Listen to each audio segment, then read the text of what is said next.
Bismillahirrahmanirrahim. Assalamualaikum warahmatullahi wabarakatuh. Jadi insyaAllah saya Muhammad Alif Aiman bin Hazri bernombor metrikkan D20231106768 akan membentangkan berkenaan dengan peranan polis dalam pencegahan dan kawal delinkuensi. Ini merupakan kandungan yang akan kumpulan saya bentangkan. Yang pertama, kita ada pengenalan kerja polis dengan juvana, respon polis terhadap salah laku juvana, prosedur polis dan hak juvana, unit khas polis, peranan polis dalam program komuniti dan sekolah untuk pencegahan delinkuensi, kepolisian komuniti dan akhir sekali kesimpulan. Jadi bergerak kepada pengenalan, pegawai polis memainkan peranan penting dalam semua komuniti dalam pencegahan dan kawalan kenakalan. Kehadiran mereka di perhimpunan am juvana seperti acara sukan, tarian atau konsert rock direka untuk berfungsi sebagai penghalang kepada tingkah laku yang merosakkan atau ganas. Mereka mempunyai budi bicara yang luas dalam mengendalikan remaja yang diperhatikan atau dilaporkan melakukan perbuatan yang menyalahi undang-undang. Mereka juga berfungsi sebagai sumber rujukan utama ke mahkamah juvana dan kerap menemui dan melaporkan tingkah laku oleh orang dewasa yang menyumbang kepada kenakalan remaja bawah umur. Seterusnya, kerja polis dengan juvana. Polis diharapkan memastikan kawasan tersebut selamat untuk orang awam. Tindakan polis terhadap juvana ditujukan kepada penguatkuasaan undang-undang apabila kanak-kanak terlibat dalam jenayah seperti menyeluk saku, mengutip kedai, mengemis atau merompak. Jadi mengutip kedai ini seperti orang kata mengganggu keselamatan sesuatu kedai itulah. Jadi pelanggaran undang-undang yang kurang serius seperti kekecohan, gangguan keamanan dan kecurian kecil boleh dikenalikan di jalanan dengan pegawai polis menggunakan budi bicara mereka mengenai pendekatan terbaik untuk diikuti. Jadi bidang utama usaha polis dalam menangani juvana termasuk penemuan dan penyiasatan delinkuensi, pelupusan kes dan perlindungan juvana. Sikap penduduk masyarakat terhadap salah laku juvana akan memberi kesan kepada cara polis bertindak terhadap pertemuan dengan juvana di mana mereka boleh menggunakan pertimbangan budi bicara. Polis juga dapat memahami situasi yang dilalui oleh pesalah delinkuensi. Pihak polis perlu melatih diri untuk meneliti orang, setiap orang yang ditemui, setiap hari memaparkan petunjuk tentang siapa diri mereka. Pengalaman dunia boleh diperolehi bukan sahaja melalui kerja polis tetapi melalui kerja sosial, percubaan atau kerja parol dan pelbagai disiplin lain. Jadi di sini saya nak terangkan sedikitlah apa itu nota parol. Saya dah letakkan nota tepi. Umumnya parol ni bermaksud pelepasan yang diberikan kepada seseorang bantuan untuk menjalani sebahagian hukuman di luar penjara di bawah pengawasan pegawai parol. Jadi seterusnya, respon polis terhadap salah laku belia. Yang pertama, program kepolisian digunakan terlibat dalam aktiviti yang direka untuk meningkatkan pencegahan, mewujudkan kemungkinan lencongan dan meningkatkan advokasi belia dan sokongan ibu bapa. Seterusnya, campur tangan yang dimulakan oleh polis berlaku apabila pegawai memerhati aktiviti atau situasi yang mencurigakan dan seterusnya menyiasat perkara tersebut. Suspek lebih berkemungkinan ditangkap berbanding pengadu tidak hadir. Jadi di sini apa yang saya nak jelaskan, jikalau berlaku sesuatu kes delinkuensi, akan ada pengadu kan. Jadi banyak kes di mana tidak ada pengadu tapi polis ambil tindakan terlebih dahulu. Jadi dekat sini banyak kes yang polis akan terjah dahulu sesuatu aktiviti keganasan tu sebelum adanya pengadu untuk sesuatu kes itulah. Banyak kes yang berlaku begitu berbanding dengan kes yang di mana akan ada pengadu baru polis datang, macam tu. Seterusnya, didapati bahawa sebahagian besar pertemuan polis dan juvana boleh berakhir dengan tangkapan. Jadi banyaklah pertemuan di antara polis dengan juvana ni akan berakhir dengan tangkapan. Hanya segelintir kecil saja akan berlaku budi bicara dan dilepaskan. Dan seterusnya, pegawai lebih responsif kepada keperluan rakyat di kawasan tertentu dalam bidang kuasa yang lebih besar. Pihak polis berpendapat bahawa golongan belia kurang menghormati pihak berkuasa berbanding orang dewasa. Jadi seterusnya, Budi bicara polis dalam menangani salah laku belia.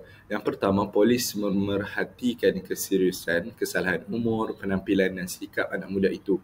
Kejiranan di mana tingkah laku itu berlaku dan keadaan rumah kanak-kanak semuanya adalah faktor dalam keputusan tentang bagaimana orang muda itu akan dikendalikan. Prasangka dan pendapat peribadi pegawai itu sendiri mempengaruhi cara seseorang pegawai akan beroperasi pada setiap peluang budi bicara. Jadi dekat sini, orang kata pendapat peribadi polis itu pentinglah. Jikalau contohnya seorang delinkuensi, seorang anak muda yang membuat kesalahan delinkuensi itu, membuat orang kata perangai yang tidak begitu molek terhadap polis tu. Jadi polis tak akan menggunakan pendapat peribadi bahawa okey, nak tangkap ke ataupun nak lepaskan, nak buat budi bicara macam tu. Jadi seterusnya, pegawai polis boleh membebaskan orang muda itu selepas disoal siasat ditapak salah laku. Mereka akan tegur dan lepaskan.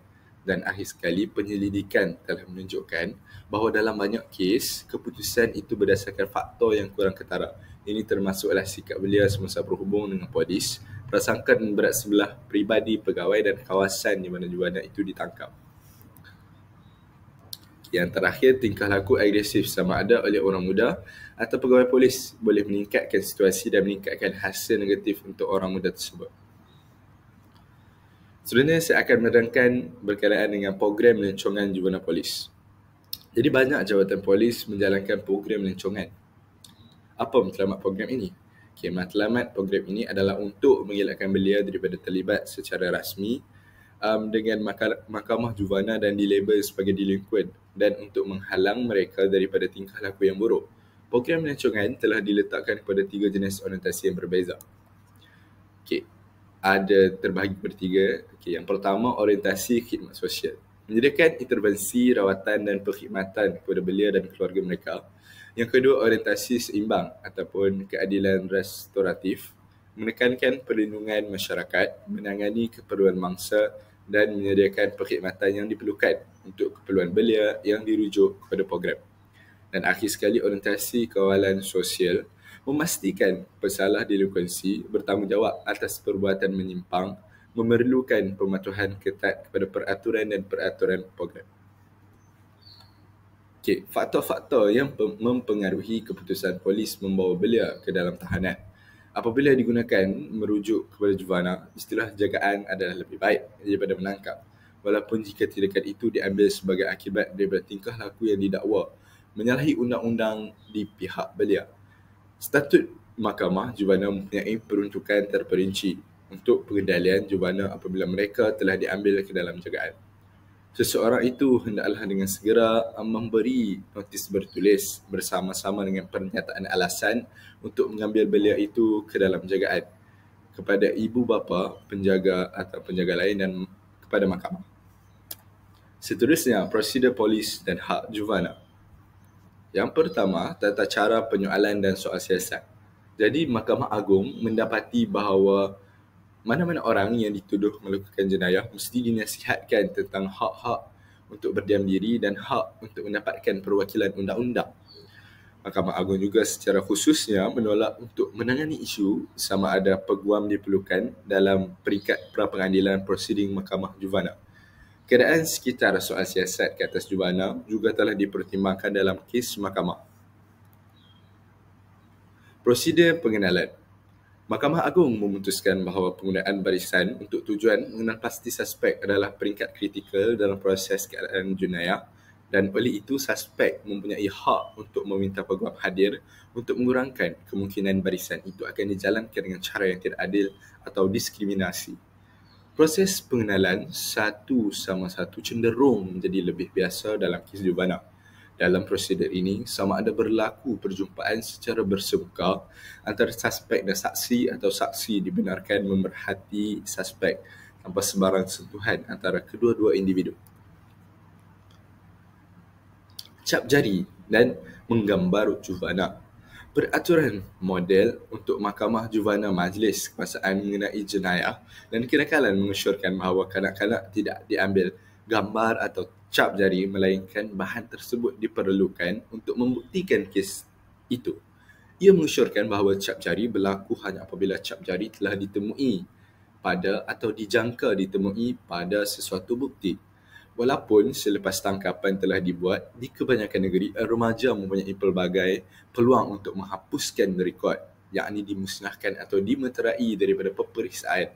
Jabatan Polis boleh menyimpan rekod tangkapan jivana secara berasingan daripada rekod orang dewasa dan enggan mengeluarkan maklumat berkaitan tangkapan jivana. Tahap penjagaan dan budi bicara penangkapan jivana, prosedur penangkapan dan rekod penangkapan dikendalikan adalah bergantung kepada falsafah sesuatu Jabatan Polis.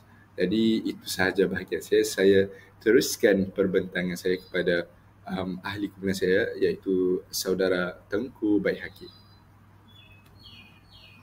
Seterusnya, saya akan membentangkan tentang unit khas polis menyiasat kesalahan terhadap kanak-kanak. Polis sering menghadapi kes di mana kanak-kanak menjadi mangsa memerlukan cabutan segera dalam situasi seperti keganasan rumah tangga atau penjaraan seksual. Mereka mempunyai kuasa di kebanyakan tempat untuk bertindak demi kepentingan terbaik kanak-kanak semasa kecemasan, memutuskan keselamatan mereka atau memerlukan rawatan perubatan. Mengangkut kanak-kanak ke hospital atau tempat perlindungan mungkin perlu, dan agensi yang berkaitan seperti Mahkamah Juvana atau Perkhidmatan Kanak-kanak perlu dimaklumkan.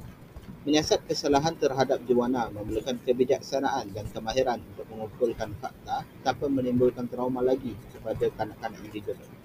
Perkara ini penting untuk unit polis khas bagi memastikan trauma yang dihadapi oleh kanak-kanak yang didera tersebut tidak berlarutan. Seterusnya, jika pendera menghadapi tuduhan jenayah, profesional seperti pakar perubatan, pekerja sosial, pendakwa raya atau pakar mungkin perlu menyaal kanak-kanak itu. Mengekalkan hubungan positif dengan mahkamah, agensi kebajikan kanak-kanak dan pendakwa adalah penting untuk kerjasama yang berkesan. Meminimalkan trauma untuk mangsa kanak-kanak melibatkan penyatuan temu bual, mungkin melalui temu bual bersama atau merakam kenyataan awal kanak-kanak itu bertujuan untuk mengelakkan kehadiran berulang mereka dalam prosedur rasmi. Penyelarasan antara prosedur Mahkamah Juvana dan jenayah adalah penting. Seperti yang kita tahu tadi, macam menghadiri mahkamah. Saya akan menyambung pembentangan saya tentang Biro Juvana. Kebanyakan jabatan polis mempunyai pegawai yang berdedikasi untuk kes berkaitan belia. Kadang-kadang membentuk Biro Juvana dengan ramai kaki tangan.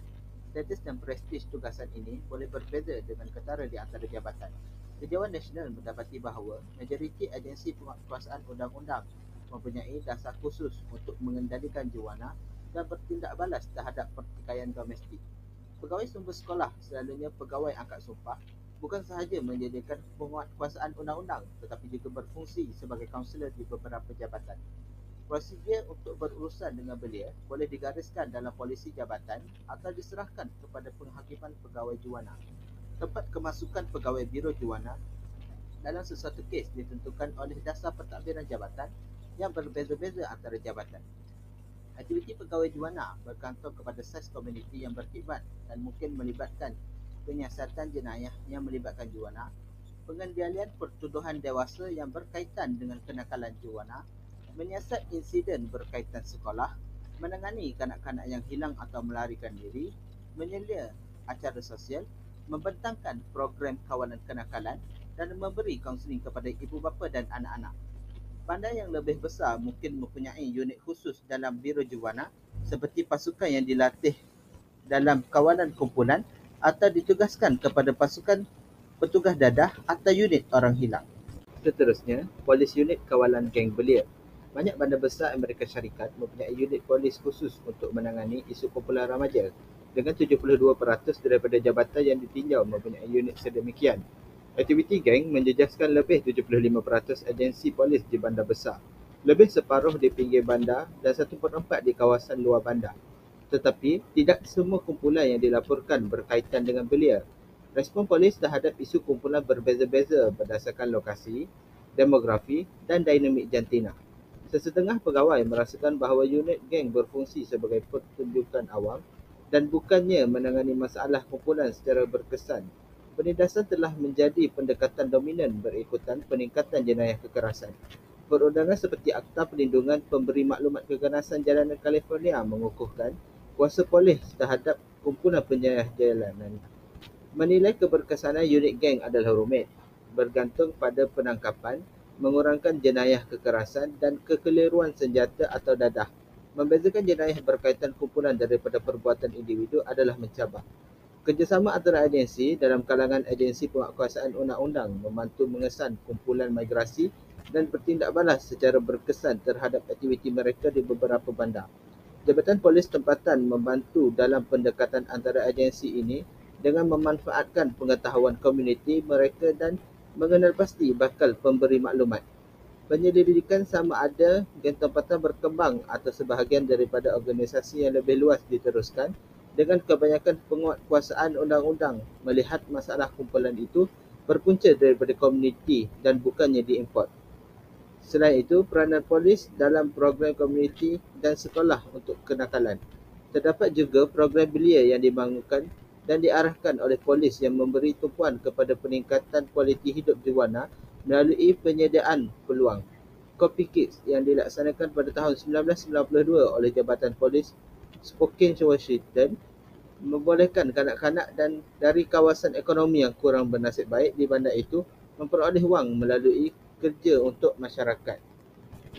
Kepolisan komuniti. Kepolisan komuniti melibatkan orientasi polis ke arah penciptaan program yang direka untuk mewujudkan hubungan kerjasama yang erat antara polis dan masyarakat. Kepolisan komuniti melibatkan hubungan rapat orang ke orang antara pegawai dan penduduk komuniti yang dicapai dan penguasaan pegawai kepada bahagian tertentu komuniti untuk tempoh masa yang panjang. Matlamat kepolisan komuniti termasuk pencegahan dan kawalan jenayah, melibatkan rakyat dalam penyelesaian masalah, meningkatkan kepuasan semua rakyat dengan perkhidmatan polis dan meningkatkan kualiti hidup untuk semua penduduk komuniti. Pegawai mesti tahu bagaimana untuk berhubung dengan agensi sosial dan kerajaan dalam komuniti supaya rujukan yang sesuai boleh dibuat dan mesti membuat susulan ke atas rujukan untuk memastikan bahawa perkhidmatan telah diminta dan diterima. Penekanan yang diberikan kepada aktiviti kepolisan komuniti tertentu seperti memberi tumpuan kepada acara sukan dan bekerjasama dengan golongan muda dalam komuniti dalam membangunkan program rekreasi mendapat kritikan daripada sebilangan penduduk dan tokoh politik yang percaya aktiviti tersebut mengalihkan perhatian polis daripada mereka kerja sebenar. Kepolisan komuniti juga dilaksanakan dengan betul, boleh menghasilkan hasil pencegahan dan kawalan jenayah yang sangat positif. Kesimpulan yang kita dapat dari perbincangan pada kali ini ialah polis bekerja dengan Jiwana melibatkan penyiasatan aduan yang dimulakan oleh warga negara atau tingkah laku mencurigakan yang diperhatikan oleh pegawai itu sendiri. Sebaik sahaja seorang pemuda telah dihubungi oleh polis, pegawai mesti tahu membuat keputusan segera sama ada untuk menyoal dan membebaskannya selepas teguran, membawa orang muda itu ke balai polis atau disoal siasat tambahan. Membuat pertuduhan terhadap Jiwana dan lepaskan dia dalam jagaan ibu bapa atau minta penahanan yang selamat. Majoriti hubungan Jiwana polis tidak membawa kepada penangkapan atau rujukan mahkamah Jiwana, tetapi dilupuskan dengan cara lain.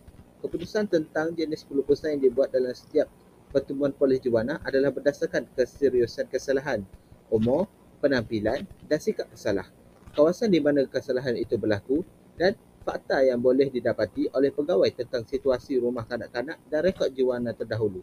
Dalam kes kanak-kanak kecil, sikap belia didapati menjadi faktor terpenting yang menentukan pilihan watak dengan belia koperasi lebih kerap ditegur dan dibebaskan daripada yang tidak bekerjasama. Penyelidikan lain telah mendapati bahawa jantina, umur, rekod terdahulu, status keluarga dan bangsa serta latar belakang dan latihan pegawai itu sendiri adalah berkaitan dengan jenis pelupusan polis yang diterima. Sekian saja pembentangan daripada kami. Saya Tengku Ahmad Baihaqi bin Tengku Baharom di 2023 11064742 dan sahabat karib saya Muhammad Alif Aiman bin Hazri di 2023 110768. Sekian, terima kasih.